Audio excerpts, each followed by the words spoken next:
It's time to shake out your money-making truth. You're listening to Soul Wisdom Abundance with Jennifer Bloom, creating wealth from spiritual health on transformationtalkradio.com.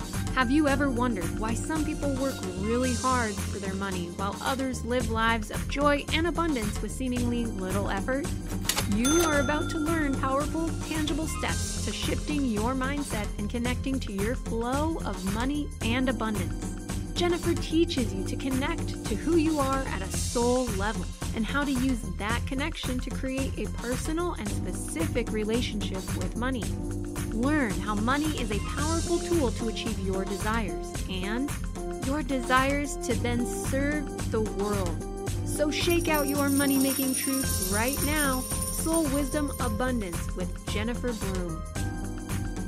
Hello, everyone, and welcome. I'm Jennifer Bloom, host of Soul Wisdom Abundance, Create Wealth Through Spiritual Health here on Transformation Talk Radio. And as always, I am delighted to be here. I'm delighted to have my guest, and I'll get to her in just one moment. And thrilled that you are choosing to spend your time here with us, learning how to do money, how to do soul in a little bit different way, to really begin to intersect money and soul in ways that maybe we haven't before, right? It's so much easier to create lasting peace and abundance when you are creating out of soul rather than when we create out of our money wounds, our money pain, past beliefs. And of course, we all do it. Even those of us who know better, we do that from time to time, but it's a matter of really being able to recognize it and shift and get back into consciousness. And, you know, I've been really concentrating on developing and connecting with my soul money relationship recently. Of course, it's the work that I do, but I've really been working on deepening that connection. And the thing that I've noticed is that you, in order to really get that nice, strong connection, you have to root your beliefs in soul. And maybe that sounds a little bit odd, but you know, it's a little bit, it's like gravity, right? You can't just sort of use gravity. It's here whether we want it or not. And soul's the same way. We tend to like dip our toes in and say, well, I might believe this part of universal law, or maybe I'll believe that about universal law. But when we really allow ourselves to wholeheartedly step in and live from the knowing of soul, wow, that's when that lasting peace comes, when that lasting abundance comes. And this is such a big topic that I want to tell you about a couple of resources before we dive into our topic today. So the next podcast, I'm actually going to do a solo show. Haven't done one of those in a really long time, but I'm going to be talking about the soul money relationship and how it's different from an analytical relationship and why you might want to do one or the other.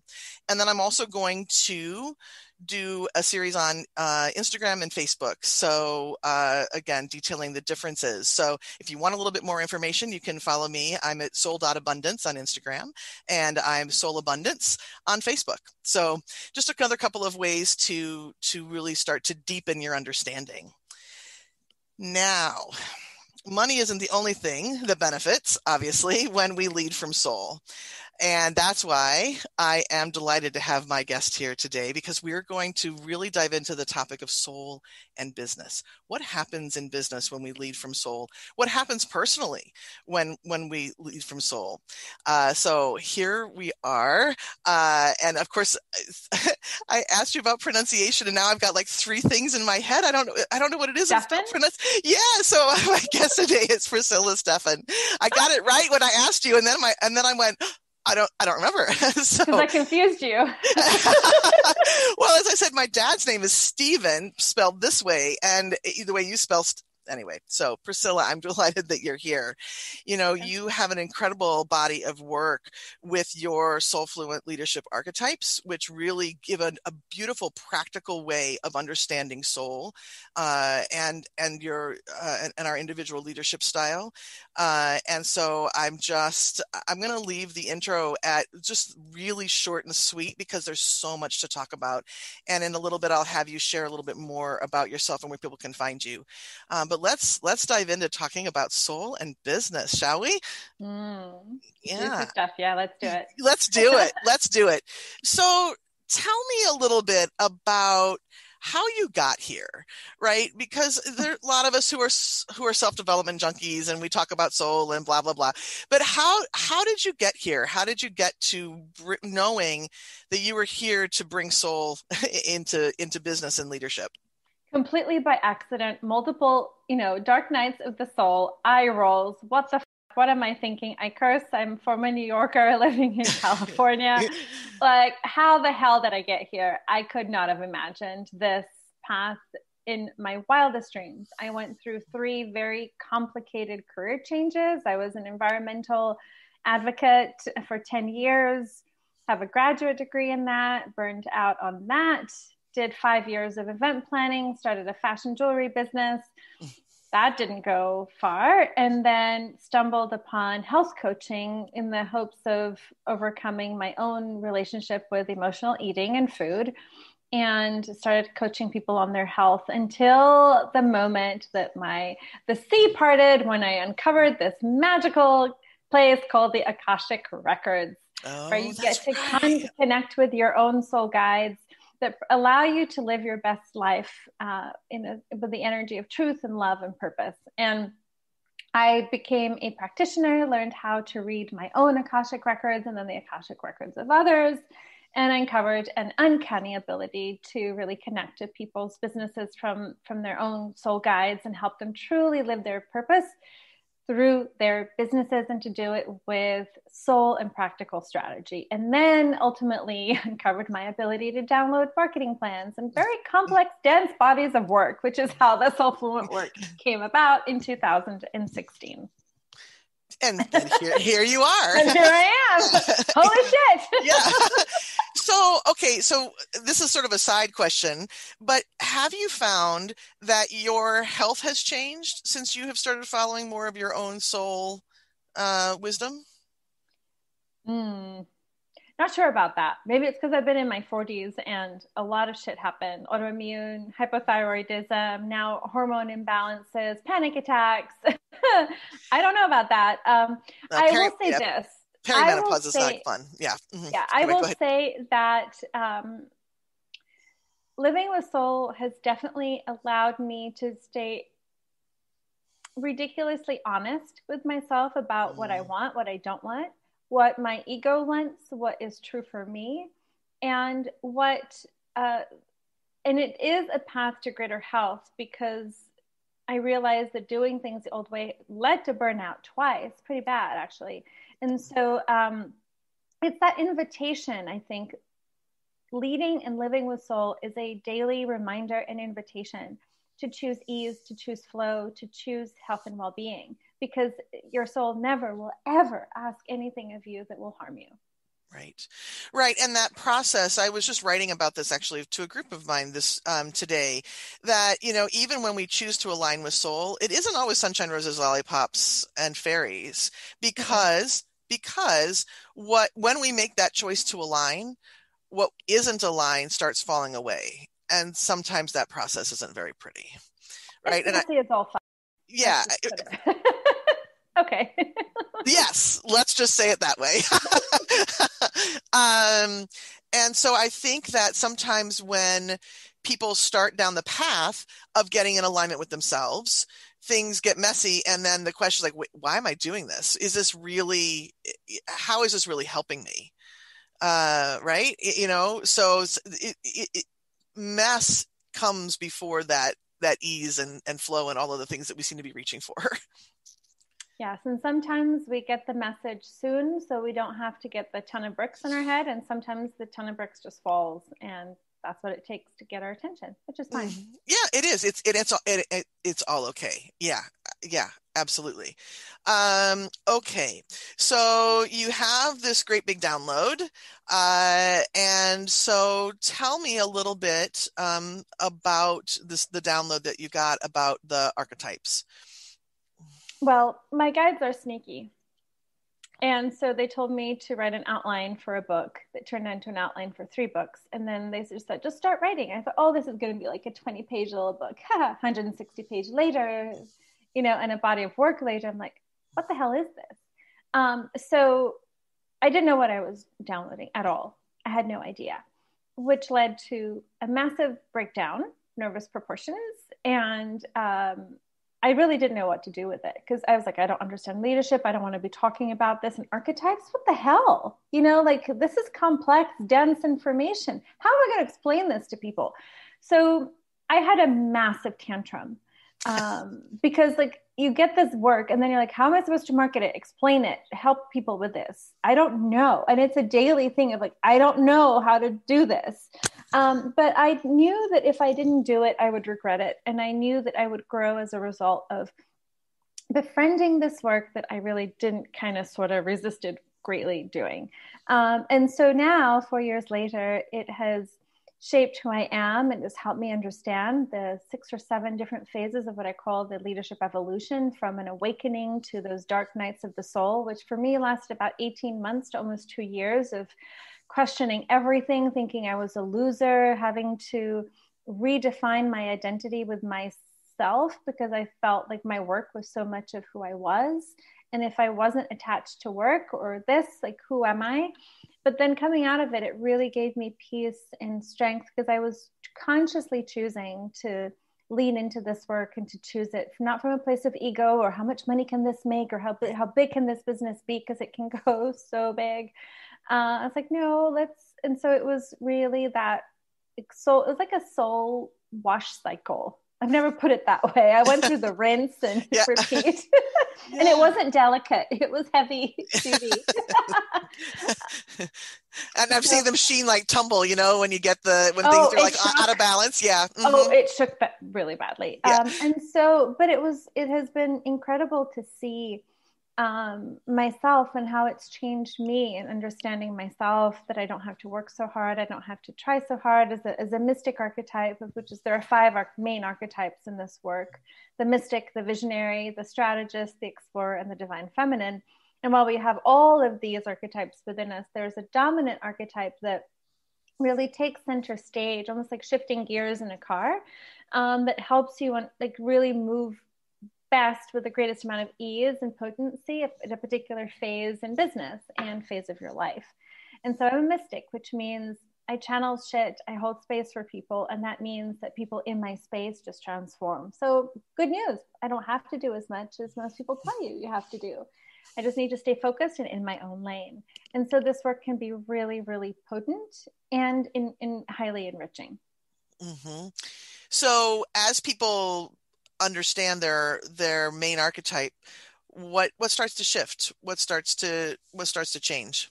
There's a breath, a breathing, a sigh of, oh, okay, permission, I think is the first one. Permission to stop trying so hard. Permission to stop trying to fit in and be someone that they're not in order to succeed. Permission to stop doing as much and focus on what they're really, really good at. Permission to have more spaciousness and more fun, and to be, quote unquote, what I love, my favorite word, lazy. And then permission to really geek out and have fun playing with the particular gifts that come from your archetype. In my case, as a mystic, our dominant gifts are intuitive, creative, and healing.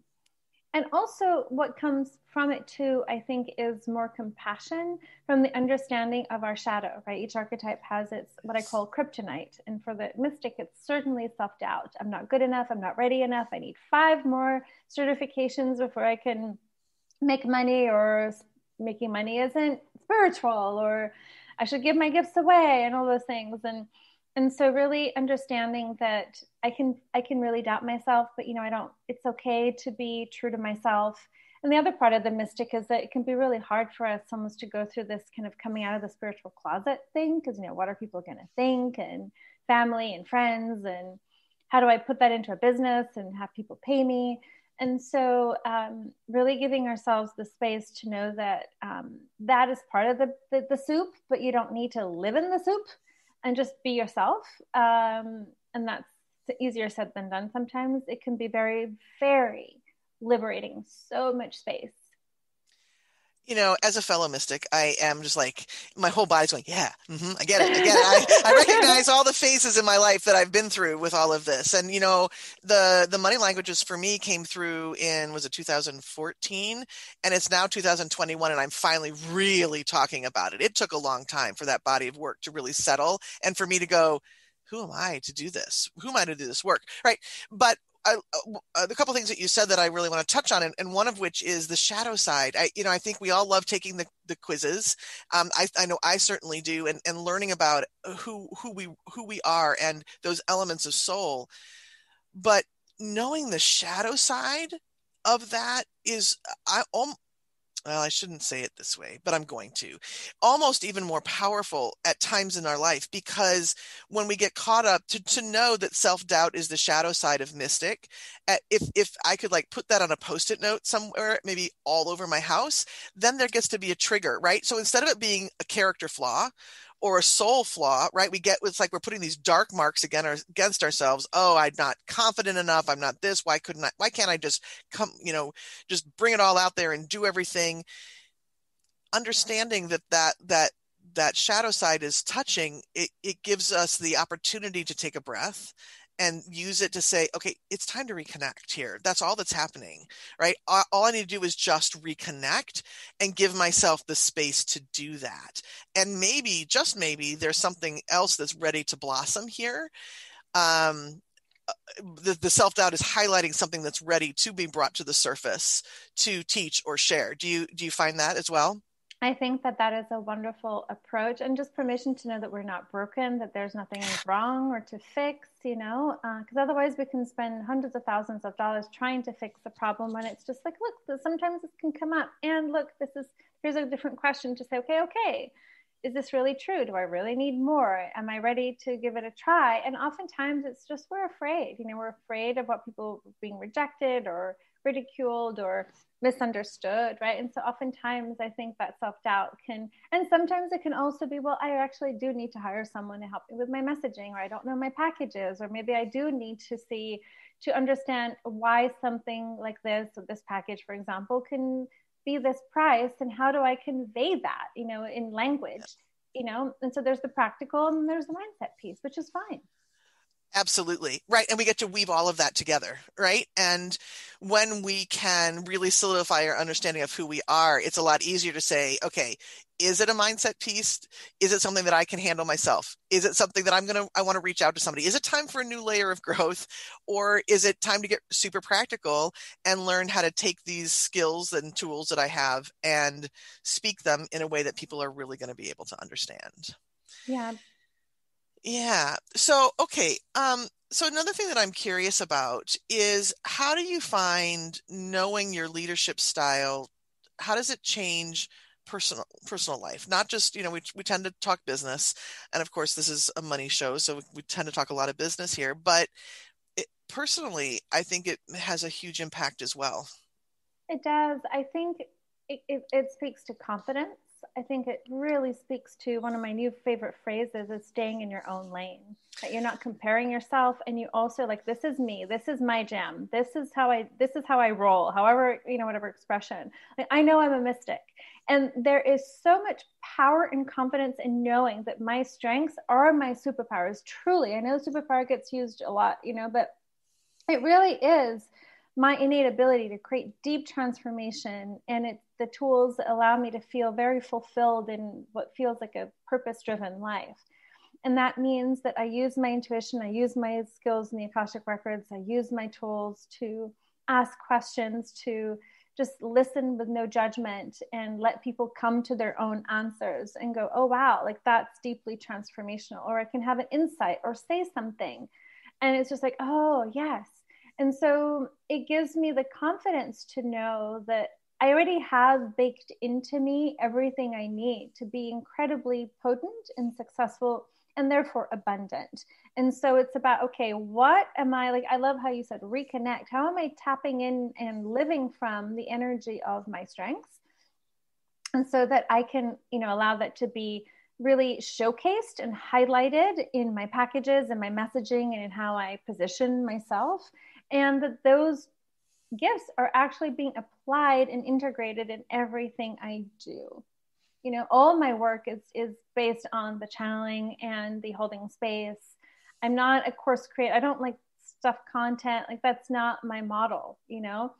And also trusting that for me, I love to do high touch, you know, in-depth work. And that's just how I roll. And so that means that all that spinning, wondering, guessing, doubting, figuring out goes out the window. I'm like, okay, this is me. How can I optimize, get the most juice out of this and enjoy this and trust that this is plenty for someone? And here's the thing for the mystic. Once we learn to trust ourselves and our intuition more, which is a gradual practice daily, what we find is that we have so much more permission to just be ourselves, like just whatever is, you know, be in the moment without having to plan or, you know, overthink, you know, because we're like, no, in the moment, I'm going to trust the energy. I'm going to trust what comes out of me, and it's going to be great. And that's enough. And it's a magnetic.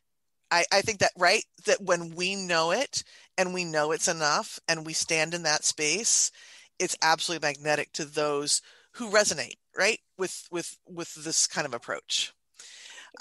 Yeah. So, okay. So not to turn this into the mystic show. So let's can you share a little bit more about the other, you listed, all of the other archetypes, but can you say just a little blurb about each one so that people can maybe recognize, and I know you have a quiz, right? It is in the show notes. But since we're talking about it, can you tell people how to find the quiz so they know who they are? You can go to PriscillaStephan.com. It's right there on the homepage, or PriscillaStephan.com/quiz. In 3 minutes, it'll give you your the archetype that you've been leading from.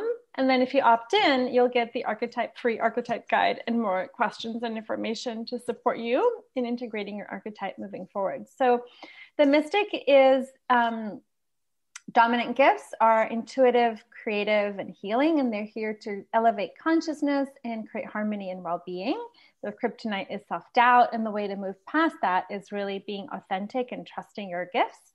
There's the visionary, who's here about disrupting the status quo, and really creating more efficient systems that create a better world. And the kryptonite, that is trying to fit in. And the key there is to be vulnerable and ask for support and not do everything yourself. Then there is the strategist that is here they're data and processes driven. Think of people in science, academia, finance. My husband is a software engineer. Like, think of really people that streamline really complex data and information and streamline in the way that we can really understand them. Their kryptonite is also self-doubt. And the key to that is to really trust their creative solutions. Then we have the explorer. Everyone loves the explorer. Explorers are all about possibility. Think of like Richard Branson, about possibilities, dreamers, connectors. And they love people, and they live experientially. They live and lead. They go out and try things right away. If the mystic is, I don't know about this, the explorer's like, how quickly can I dive into this? Their kryptonite is just being a little bit too heady and feeling disconnected. And so it's really important for them to have a tight inner circle. And then there is the divine feminine that's all about creating and leading collaboratively through community and through equity. So I'll stop there. Yeah. Oh, beautiful. Okay. So do you find that when people take the quiz, do they tend to have to blow up their business models, or is it more about tweaking? It's more tweaking than they would imagine. And then it's just about really honing in on their strengths and creating a business model that truly reflects their cycle of business and season in life, because sometimes it's not just about growing or expanding. Sometimes it's about downsizing or simplifying. The people that I work with, they want one thing: spacious growth. Oh, that's a fantastic phrase. I am going to borrow that. Spacious growth.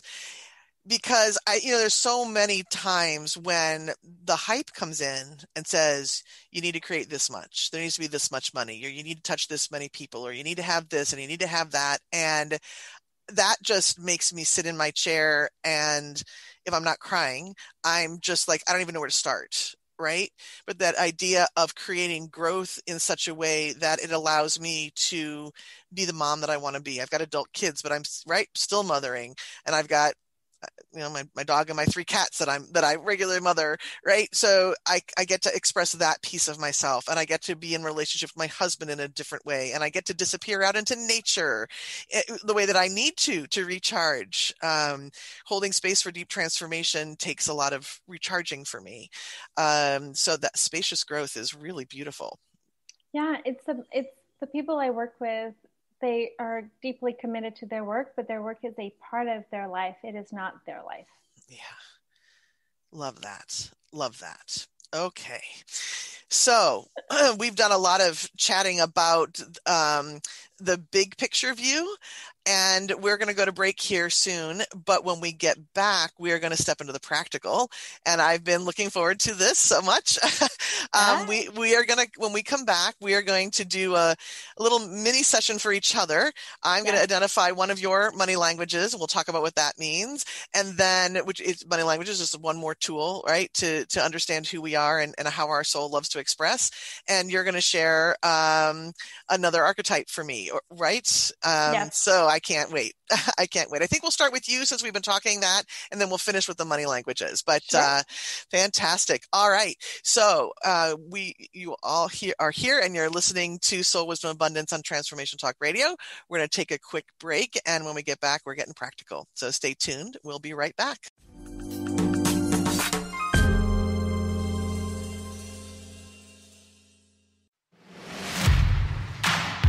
TransformationTalkRadio.com. Let the journey begin.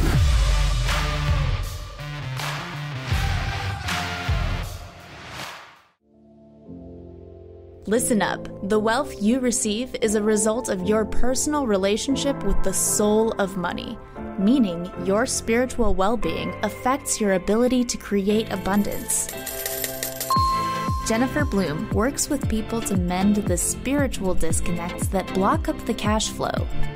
How's your relationship with yourself? Are you in balance with the divine? I know, these are big questions, but there are answers. Take Jennifer's free money relationship quiz to learn where you need to focus your energy and watch yourself grow into the abundance you deserve. Trust the divine. Learn to receive. You are worthy of all the wealth you seek. Visit jenniferbloom.com and click on the purple banner to take the free money relationship quiz. That's Jennifer Bloom, BLOOME.com.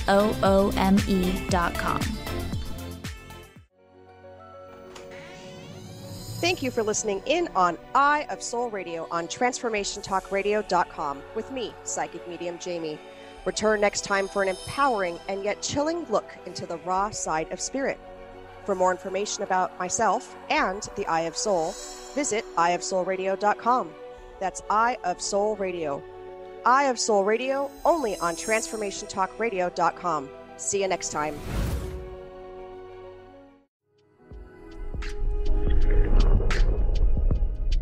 Get empowered. Transformation Talk Radio.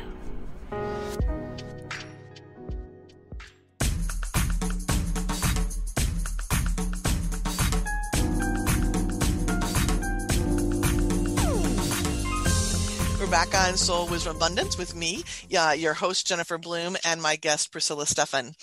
And we have been talking about archetypes. We've been talking about soul. We've been talking about a lot of big picture things.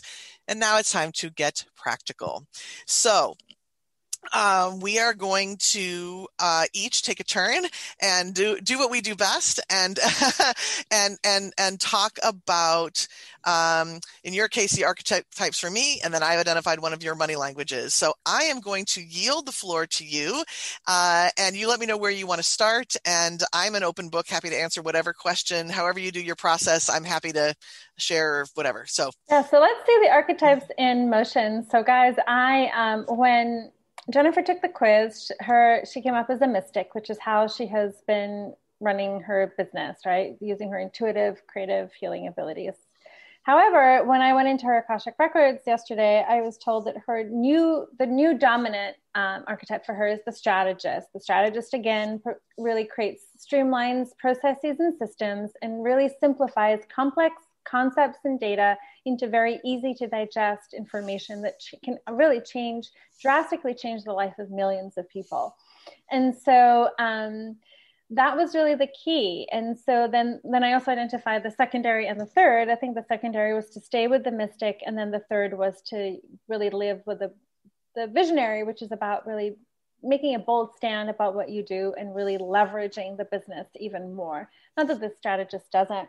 And so really when I think of, when you shift gears in this, what this means is like, how does this impact your message, your business model, your marketing, specifically how you're running your business, and in your case as a team, because strategists really, they don't always like to be the front of the business. And so they really know, and they're designed to work well with teams to really get the support, right? They do their thing, you stay in your lane, and then you get the rest of the people to finish the process along, almost like an assembly line, like you do your thing and then you hand it off. So, distribution, fulfillment, what have you.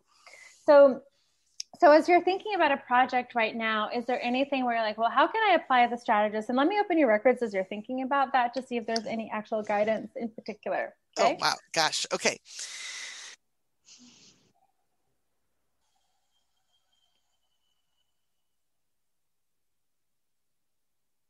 Yep. All right. Records are open. So any questions you have? Super.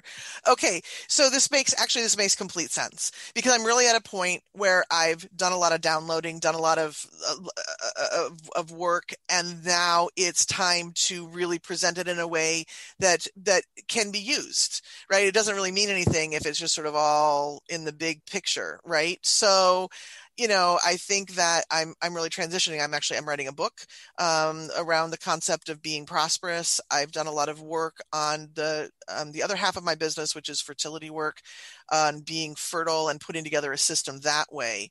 And so I guess just any additional information about turning something into bite-sized chunks, right? Yes. So the first thing I'm hearing is don't reinvent the wheel. So when I opened your records, what they said was go gangbusters. Like you're ready to really let some of the stuff that you've already been working on for a long time. Like there's no, simmering, like turn off the heat, like go eat the food, Yeah. So the other steps were remember to consolidate, package, and simplify. And in terms of the bite-sized pieces, what I'm sensing here is that you already have your system, you already have your process. And so really what's key for strategists is to really, I like to think of flow diagrams, here's your starting point, here's point A. And then this is step 1, step 2, step 3, step 4. It's really visually and systematically showing, breaking it down almost in like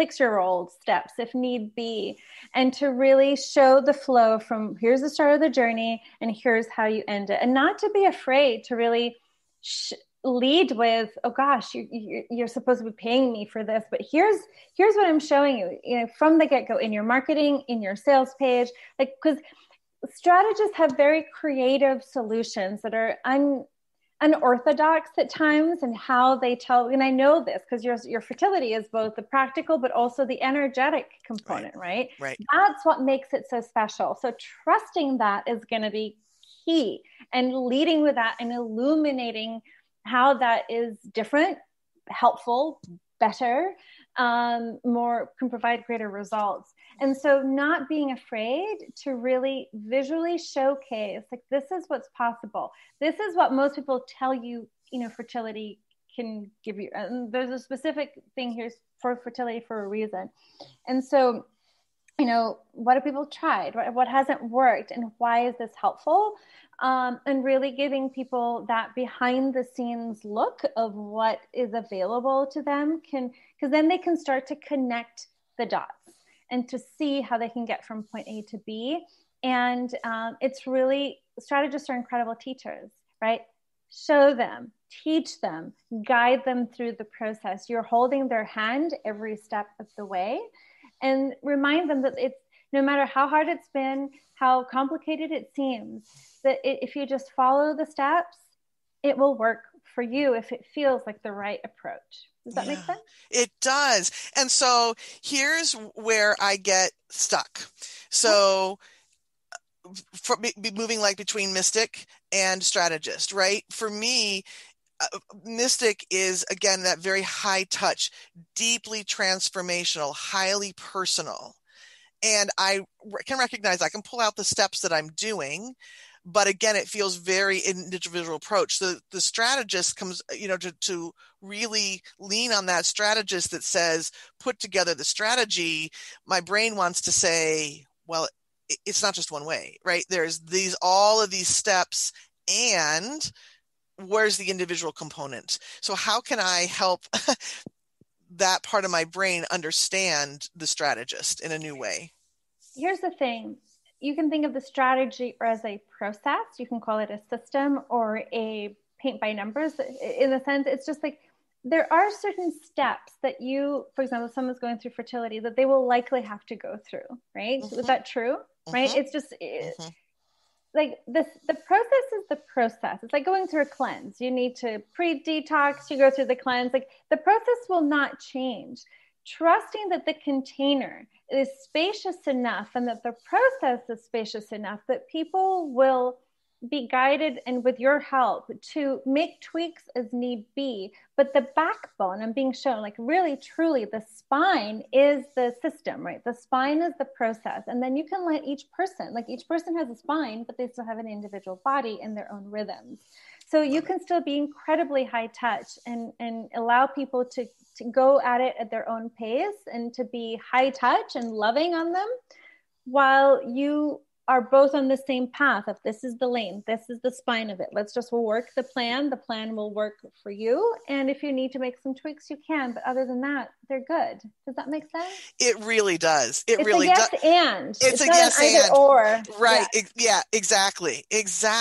Okay. So that makes a lot of sense why I've also had this pull, and the brand new thing that I'm creating on the money side is a year-long transformational container.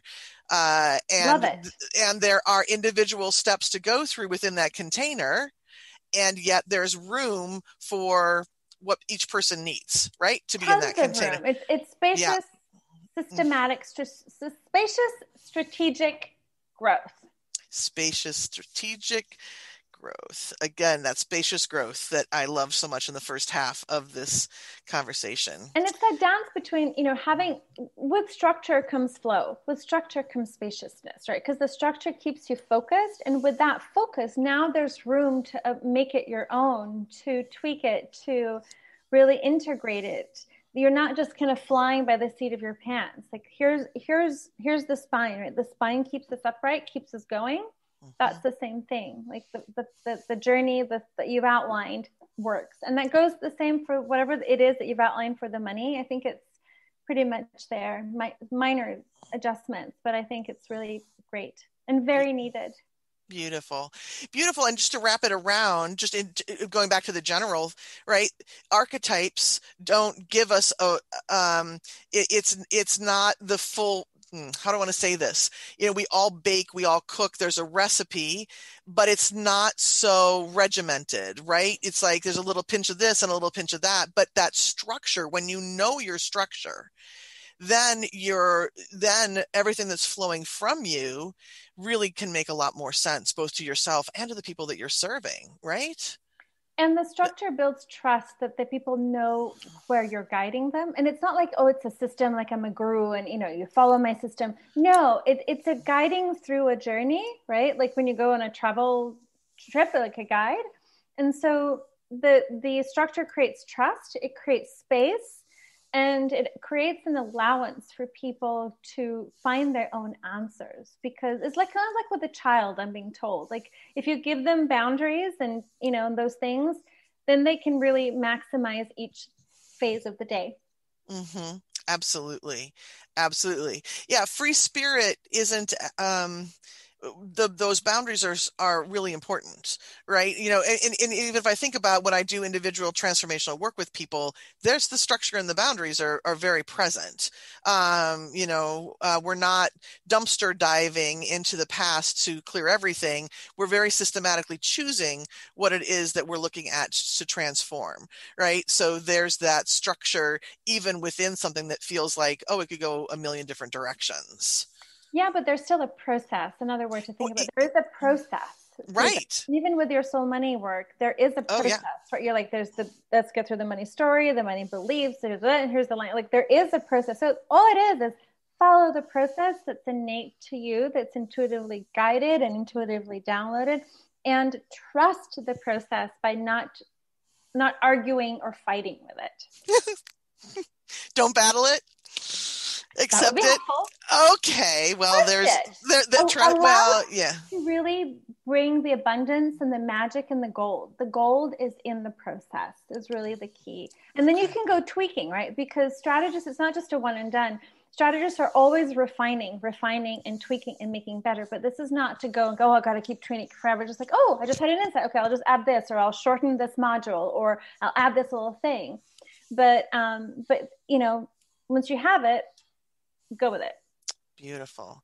Oh my goodness. Thank you. Well, I'm watching our time. I want to make sure that I have enough time to receive, or for you to receive as well. So thank you from the bottom of my heart. Wonderful. And just to let people know, the work that you're doing is something that you're sharing with me generously, is something that you usually do do you do this with your roundtable clients? Yes, with my roundtable. The next one is April 9th for 6 women. And we identified that next money-making step in your business and how to do it through your leadership archetype and identify if your archetype has changed from the quiz. So yeah, it's very tangible and deep and rich. So yeah, beautiful. Beautiful. And they can find that at PriscillaStephan.com. Is that where they can find information? /roundtable if they want to go straight to the roundtable. Yeah. Super. Okay, great. Anything else you'd like to share about how people can find you?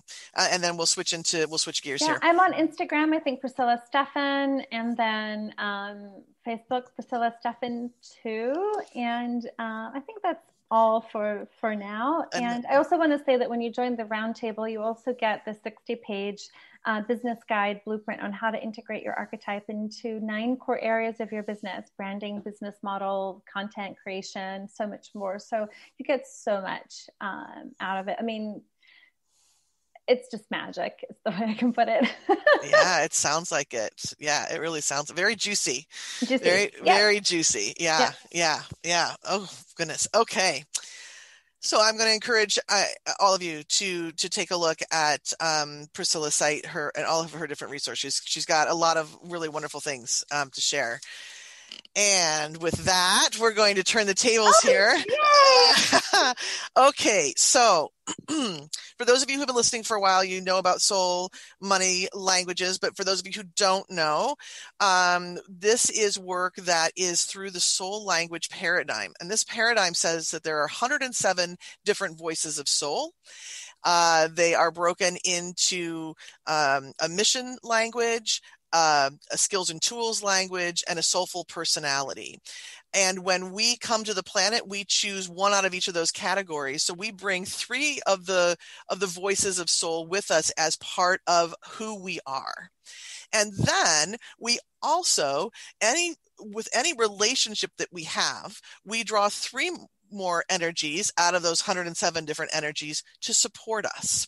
And so those languages can be identified as well.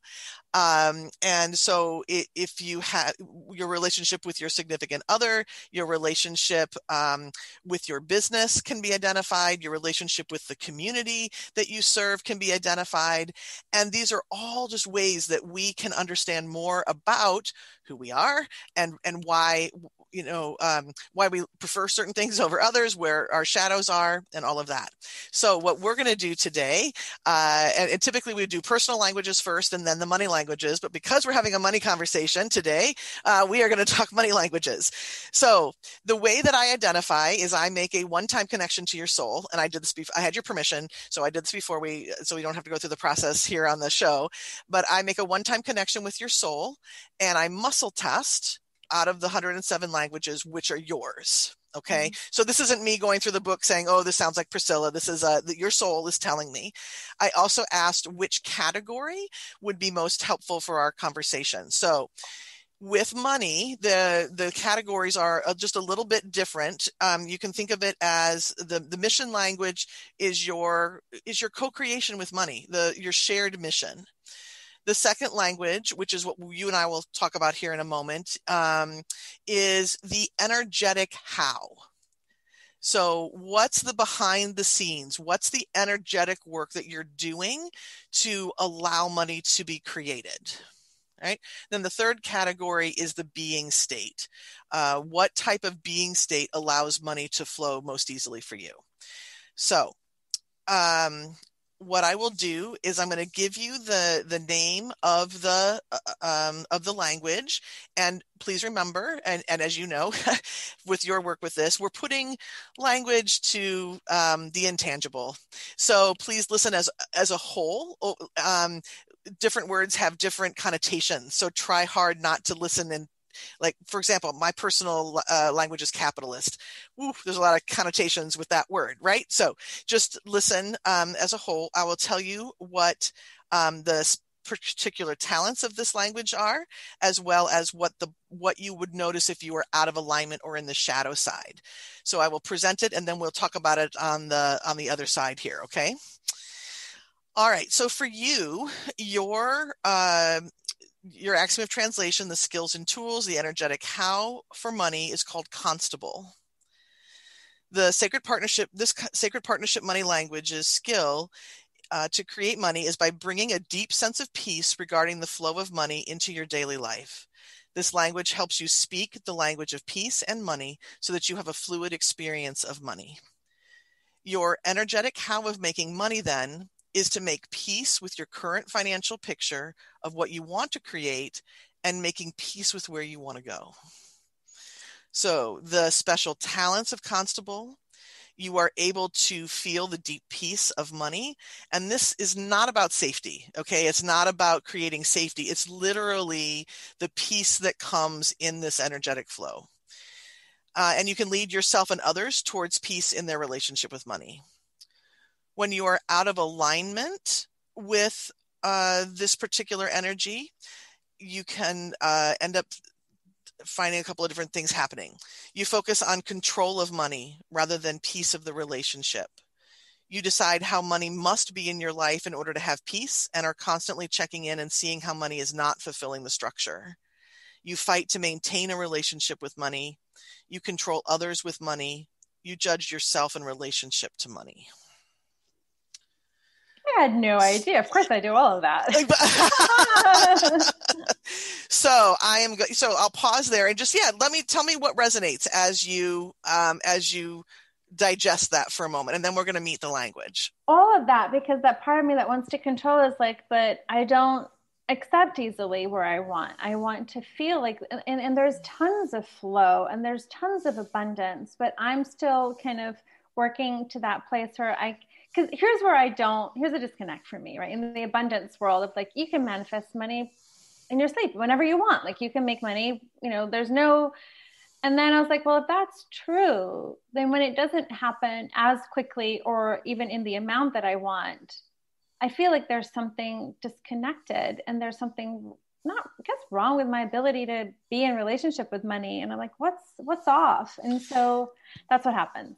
Yeah. And so here's the thing though, the manifestation world is missing a few pieces, I think. And one of them is some of the characteristics of money. And part of money's characteristics is there's ebb and flow. right? It's very much this natural ebbing and flowing, ebbing and flowing, ebbing and flowing.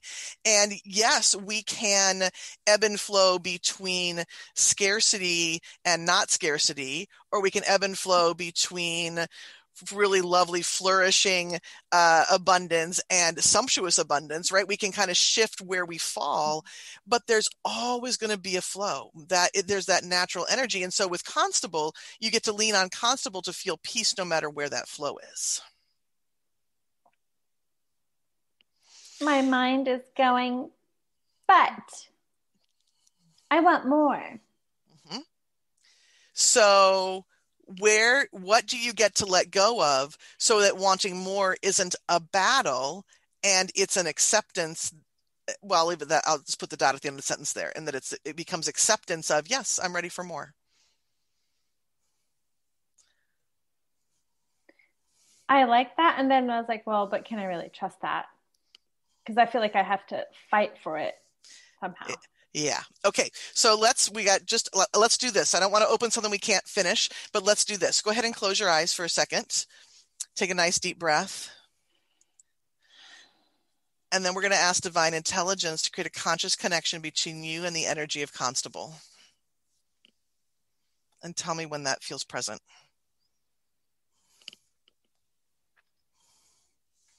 Okay. Okay.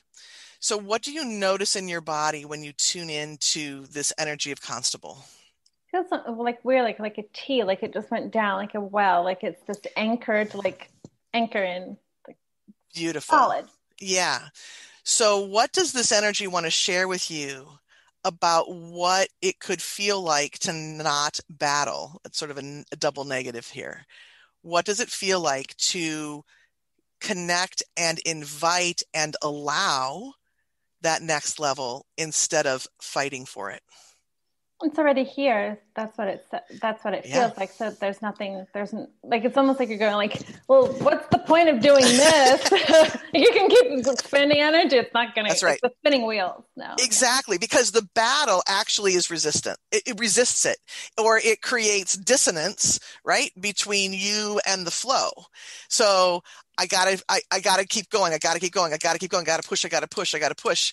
All that does is it's like it's expanding the bubble that keeps the money out here. Right. So when we can be in that place of peace about, all right, what's the next ring out? What's the next ring out of what I want? And if I were to stand in that ring and be peaceful, what does that feel like? What does that look like? How can I lean on my own skills when I get out to that point? Okay. So I love it. Yeah. Other questions. So what else comes up as a question, and anything else come up as a question? Does the constable have like a, I think this is me fighting again, like a way to speed up or maximize manifestation of money, or like any superpowers to, like, is it just to expand the receiving, or just to deepen in the piece of it? Okay. So here's the image that I see. So it gives a place, it creates the container to be filled. So in the battle, it's like you're taking your container and moving it over here, and then like digging your well over here, and then digging the well over here, right? Constable superpower in your language, right, is to say, here is the well. And yeah, it could get filled like this, or it can be filled like this, or it can be filled like this, but I'm here ready, open-hearted, right? Ready to receive. So in that piece, you're creating your container. I love that. Thank you. Yeah, you're welcome. All right. So let's just say thank you. In a session, we would spend a little bit more time, clearly, within the energy. And what I'm going to invite you to do is, these are living, breathing energies. You can connect in and ask whatever questions that you want. So you can, when you have your whole stable of languages, you get to meet them as a team and ask questions. And there's, depending on how you get energy, you might get it, you clearly got it kinesthetically, that feeling. Other people, you might have an image, a vision or sound or just a knowing. But keep talking to Constable, ask questions. And when you're in that fight zone, ask Constable maybe even to give you a physical sign, like a tap on the shoulder that says, the container's here, drop the gloves, right? Oh, I like that. Oh, yeah. Yeah. So let's say thank you to Constable, let Constable go. And we're going to go ahead and wrap up our conversation today. It has been a joy, Priscilla, to have you here. Thank you so much for your wisdom that you shared with all of us, for the specific message that you shared with me. That was very fun. I really, and not just fun, but truly I've got like, whole page of notes. So thank you for your wisdom and sharing everything. And I am, as I said before, I encourage all of you who are listening to check out the roundtable, to check out the quiz, and begin to really get another way to structure your understanding of who you are and how you get to lead yourself and your life. And with that, we will go ahead and wrap up. You will find Soul Wisdom Abundance here the first and third Fridays of every month. As I said, the next Friday that I'm on, there will be a solo show all about the difference between taking a soul approach to money versus an analytical approach, and how adding soul can create lasting peace and abundance. So until then, everyone, take great care, prosperous blessings, and I'll see you soon. Thank you for listening to Soul Wisdom Abundance with Jennifer Bloom, creating wealth from spiritual health on TransformationTalkRadio.com. To learn more about Jennifer Bloom or listen to past shows, visit JenniferBloom.com. You can subscribe to this podcast on any of your favorite podcasting outlets. Simply search Soul Wisdom Abundance with Jennifer Bloom. Views expressed on this program are those of the host, guests, and callers, and do not necessarily reflect the views of the station, its management, or advertisers. You're listening to Transformation Talk Radio.